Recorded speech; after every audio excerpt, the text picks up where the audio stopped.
Thank you, Mr. Speaker. Mr. Speaker, I rise in opposition of H.R. 8282.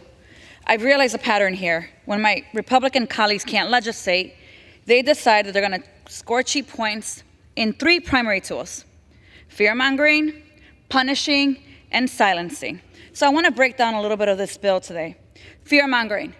The bill invokes the protection of United States military personnel. Now, let me clarify.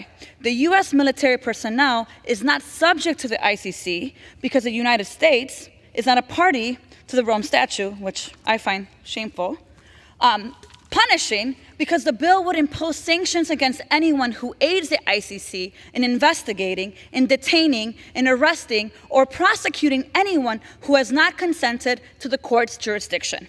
Let me clarify. Let me do that point of clarification here. The bill would weaponize sanctions against major U.S. allies who support the court. Allies like Germany, France, the UK, Japan, and countless others. Silencing how? If enacted, no funding may be used for the International Criminal Court. Another point of clarification, those efforts would weaken the ICC, and that makes us all less safe. It's important we remember why the ICC exists as defined by the Rome Statute. Mindful that during the century, millions of children, women, and men have been victims of unimaginable atrocity that deeply shocked the conscience of humanity.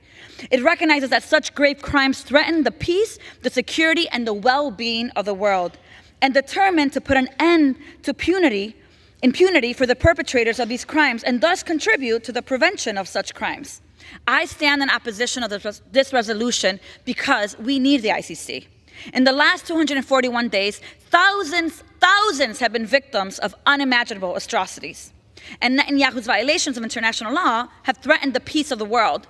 I'm determined to put an end to impunity for the perpetrators of these crimes, and I urge a no vote. With that, I yield back.